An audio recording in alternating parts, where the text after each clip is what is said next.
Fala aí galera, direto aqui de novo da Serrinha, deixa eu dar uma filmada pra vocês. O áudio tá um pouquinho ruim, mas dá pra gente entender um pouco mais uma vez, no empate. Você pegar, já são 5 empates na Serrinha nesse Campeonato Brasileiro. Não tem como falar aqui de novo, eu volto a repetir aquele mesmo argumento. O empate com o Internacional em casa é um resultado desastroso, não é? Mas uma Série A que é muito difícil, se você chegar só com esse pensamento, né, de que vai empatar todo o jogo e vai conseguir o objetivo, não é tão simples assim. Acho que o Goiás deixa uma boa possibilidade de vencer a partida hoje, erra muitos gols, né? É um time que circula muitas vezes a bola de frente à grande área, até conseguiu fazer um bom segundo tempo, eu achei corajoso as alterações do Armando Evangelista. Mesmo assim, acho que o Goiás não pode errar tantas chances no ataque, sabe? É um time que consegue se defender bem, tem as suas fragilidades, mas tem que tentar em 1, 2, 3 oportunidades já marcar logo o gol. Isso que eu acho que está dificultando muito o jogo pro Goiás, até mesmo na bola aérea, né? Hoje só o Matheus Davi ganhou ali na cobrança de escanteio, o Bruno Melo passou perto, o Goiás em alguns lances desligado, né? No começo do jogo, mas tá bom. Eu acho que você seguindo, pontuando, 8 partidas agora de vencibilidade, não é uma marca a se desprezar, apesar da sequência muito difícil agora, né, contra Palmeiras, fora, Flamengo em casa, e finalizando essa sequência contra os líderes, né, diante do Botafogo. Então, assim, é ruim você comemorar esse tipo de empate, ou falar que é um resultado a se comemorar, não é, por conta principalmente dessa sequência, mas, se a gente observar que o Goiás venceu venceu o América fora e empatou com o Corinthians, né, quando você faz os pontos fora, acho que o empate em casa não fica com aquele sabor tão amargo, principalmente na tabela de classificação. Mas era uma chance boa para o Goiás tentar fazer aquilo que eu venho comentando aqui no canal há um tempo, né? Embolar um pouco mais na parte de cima, chegar ali no meio do Corinthians, do Internacional, do Cruzeiro, até mesmo, por que não, chegando próximo do Cuiabá e saindo dessa 15ª, 14ª colocação. Acho que você vai demorando muito para fazer isso e teve duas boas chances agora, né? Contra o Corinthians reserva, onde o Goiás jogou bem, por um vacilo acabou não vencendo, e hoje também contra o Internacional, que foi o titular, mas no segundo tempo basicamente não produziu nenhum risco do Goiás. Em relação ao primeiro tempo, eu achei ruim o seguinte: o Goiás ele tinha até que ele começou sem a posse de bola, porém ele estava correndo junto com a bola. Como pode dizer isso?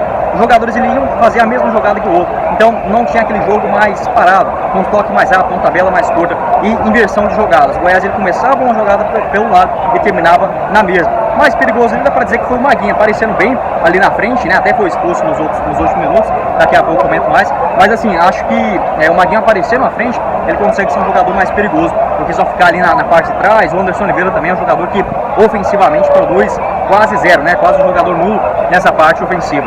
Eu gostei do Maguinho aparecendo ali na frente, não gostei de novo da parte da marcação do Goiás, acho que sobra muito espaço. Eu não sei se a gente usar como base aqueles jogos contra o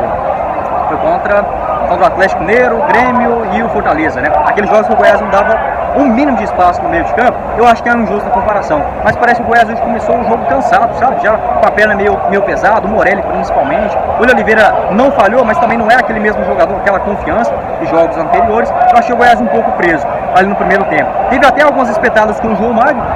Eu gosto dos dois centroavantes do Goiás, mas assim, eles são bons para domingo. O João Magno mesmo, ele é um jogador interessante para sair da grande área, pegar aquelas arrancadas pelo lado esquerdo, mas ainda para definição acaba pecando muito. Foi assim, por exemplo, naquele jogo contra o Estudiantes, né, no Serra Dourada, e hoje que também teve uma chance que ele sai ali pelo lado esquerdo, bate mal com a perna esquerda, ainda poderia ter finalizado com maior qualidade. Deixa eu filmar aqui um pouco o estádio também. Uma outra que ele, acho que um passe do Guilherme, não, aliás, foi do Alano, né, um corte ali no primeiro tempo ainda, ele sai bem de frente ao goleiro e acaba batendo em cima, sabe, com uma boa pancada. Se você considerar, por exemplo, apenas a força da bola, bateu firme, porém em cima do goleiro, né, poderia ter deslocado, esperado um pouquinho mais e tido uma melhor definição. Mas errou muito, acho que o João Magno tem que caprichar um pouco mais nessas jogadas aéreas. Depois teve o lance do Alano, onde ele consegue fazer um bom drible ali na ponta direita, sai na direita, chega na esquerda, pertinho já no meio da grande área, mas finaliza muito fraco, né? O Alano tem essa dificuldade, só se você observar aquele jogo também contra o Corinthians, que ele pega a bola, basicamente um lance idêntico, limpa muito bem a marcação, saindo da direita, trazendo para a perna esquerda, limpa o segundo e na hora de finalizar, chuta fraquinho, né? O cara já tem 27 anos, não vai melhorar isso em questões de treinamentos, é o que o Goiás infelizmente tem para hoje, né? O Alano definiu mal aquela jogada. Eu até gostei, dos minutos iniciais o Goiás vacilou muito, principalmente na parte da marcação no meio de campo, não gostei do Morelli, não gostei do Oliveira na primeira etapa, em relação, por exemplo, à parte defensiva. A zaga também deu um vacilo danado, o Goiás inclusive deu sorte hoje de não levar um dos gols ali do Ener Valencia, né? você dá uma bobeira dessa contra o melhor jogador, né, do time adversário, acho que não tinha decisão pior pro Goiás hoje. Tô vendo aqui se eu não tenho que ir embora, mas ainda não. Acho que dá pra gravar um pouquinho mais. Mas enfim, acho que aquele chute inicial, o Morelli ele erra um passe aqui na intermediária. Foi o Morelli ou o Bruno Melo?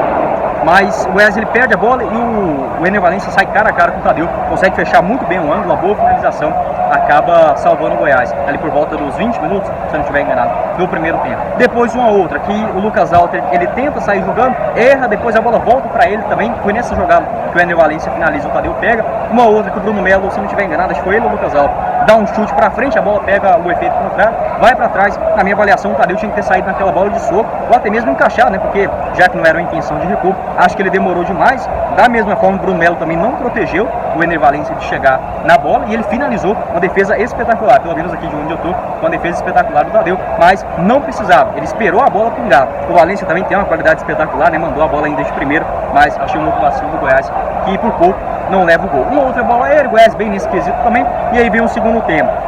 Pro segundo, o jogo inicialmente o Internacional faz algumas mudanças, mas nada que modifique muito a partida. Tem uma boa qualidade no meio de campo, foi assim no segundo tempo também, porém reduziu um pouco o ritmo, né? Parecia um time meio desinteressado no jogo, ou até mesmo de buscar a vitória. Parece que um empate para o Internacional hoje aqui já seria um bom resultado, né? O Goiás ele começa o segundo tempo ali um pouco indefinido, o que vai fazer? O Guilherme Marques também. Outro ponto que eu até esqueci de comentar, eu acho que ele volta demais para marcação, beleza? O futebol de hoje não dá para você ficar parado, igual por exemplo era o Elvis, né? Esperando uma bola para ele enfiar. Mas assim, você tem que ter um pouquinho mais de qualidade na hora que você chega na frente. Acho que o Guilherme ele cansa demais nessa parte de marcação, de dedicar demais a parte defensiva, e na hora que a bola chega nele, ele não tem o mesmo fôlego. Acho que o Morelli também está nessa mesma questão, porém eu vejo o Morelli mais com um problema na parte física mesmo, do que propriamente de modelo de jogo. Enfim, no segundo tempo, o Hugo acaba sendo substituído logo cedo, e aí coloca o Alano, né, cara? Eu achei muito ousado o Armando Evangelista, confesso que eu não faria essa mudança, até já comentei com vocês, se eu fosse técnico, possivelmente eu seria um retranqueiro também,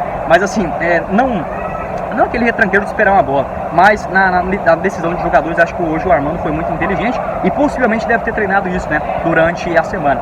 O Hugo e o Sidmar, se eles fizerem 7, 8 jogos consecutivos, eles sempre se lesionam. Então acho que o Armando Evangelista aqui já havia trabalhado com o Alano também, né? Não no mesmo time, mas conhecendo ele lá do Santa Clara na primeira divisão portuguesa, fez essa boa sacada de colocar ele no segundo tempo na lateral esquerda. Até consegue produzir uma outra jogada, como falei, não faria. Ainda entrou saiu ali o William Oliveira para a entrada do Rafael Russo, e o Oyama também entrou nos minutos finais, né? Então o Goiás ele ficou, na minha avaliação, com o meio de campo muito frágil defensivamente, com o Morelli, o Guzo e também o Guilherme Marques. Entretanto, é perigoso defensivamente se você tiver sem a bola, mas com essas alterações o Goiás conseguiu manter um pouco mais a posse de bola sobre os seus domínios. Entrou também o Alisson, que não dá para dizer que fez uma grande partida, mas deu uma movimentação ali um pouquinho diferente pelo lado esquerdo. O Palácio também, acho que ele demorou para entrar, poderia ter participado ali a partir dos 20, 25 minutos, entrou já a partir dos 30 minutos, enfim, conseguiu dar uma mobilidade no lado direito, mas eu gostei do Goiás com o Rafael Russo principalmente, dando uma cadenciada interessante pro jogo,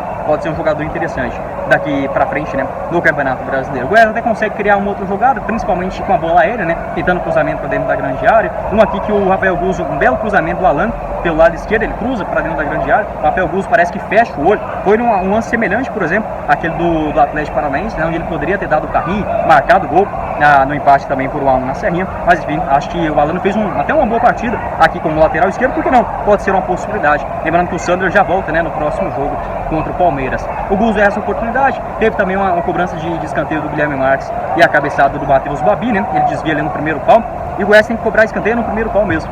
Pode ver que gera uma dificuldade bem maior pro adversário, mas basicamente isso. Acho que criou umas jogadas. O Internacional teve um lance ali já nos acréscimos, né? Porém parece que estava impedido, uma boa defesa do goleiro Tadeu também, espalmando pro lado. E ficou aquele joguinho com medo, né? Depois das expulsões ele também, até besta. O Maguinho ele tem um azar danado contra o Internacional, né? Acho que o Goiás tem que parar de escalar o Maguinho contra o Internacional. Hoje foi expulso ali. Eu confesso que eu nem tinha visto o primeiro cartão amarelo para ele. Foi expulso já nos acréscimos. Arruma confusão. Eu nem vi o Lucas Alter brigando com ninguém também. Acabou sendo expulso juntamente com o Luiz Adriano. Mas enfim, né? Dá mais problema ainda pro jogo contra o Palmeiras. Ao menos o Sander, a tendência que já fica à disposição. O foda vai ser o Bruno Santos por ali. Então basicamente isso. Como falei pra vocês, segue pontuando, uma sequência de 8 jogos. Se você me perguntasse lá no começo do ano, eu nunca acreditaria que o Goiás iria ficar mais do que 4 jogos sem perder nessa Série A. Vem pontuando, acho que isso é importante demais. É um time organizado, sabe o que quer, não vai pra cima de qualquer jeito. Você pode ver que quando um sai, o outro fica. Tem uma ideia de jogo muito bem executada pelo Armando Evangelista. e também pelos jogadores. Não é um resultado dos sonhos, porque é um concorrente direto, o Internacional é muito grande, tem um elenco espetacular, você vai vendo ali os caras colocando no segundo tempo também a qualidade que tem no time, mas se você for comemorar todo empate com um time que tem uma folha salarial maior do que a sua nessa Série A, o Goiás vai fazer o quê? 10, 12 pontos na primeira divisão. Mas enfim, seguindo, não tem como reclamar, mais um ponto aí, tomara que a rodada seja boa também os outros integrantes da primeira divisão. Só quero que o Goiás, ele tente modificar, por exemplo, eu não vejo a necessidade de jogar com o Anderson Oliveira, deixa mais um outro jogador do meio de campo, como por exemplo o Dieguinho voltando, na vaga do Anderson Oliveira e deixando o Guilherme Marques um pouco mais solto, acho que ele pode ter mais qualidade para chegar na frente, para finalizar, para tentar uma jogada diferenciada, porque é o único jogador diferenciado nesse elenco do Goiás. O restante pode ser muito dedicado, tenta uma jogada aqui, outra ali, mas muito diferente. Mas enfim, acho que é isso que fica de lição, meio de campo encaixar um pouquinho mais na marcação e tentar o máximo possível e arrancar pontos, né, nessa sequência agora que vai ser muito difícil. Vou deixar o link aqui para vocês também da Sorte com o Bet, nosso parceiro do canal, para você apostar nos jogos da Série A, da Série B também no Campeonato Brasileiro. O link aqui embaixo na descrição do nosso vídeo e também no primeiro comentário fixado. Valeu, galera, filmar aqui para vocês.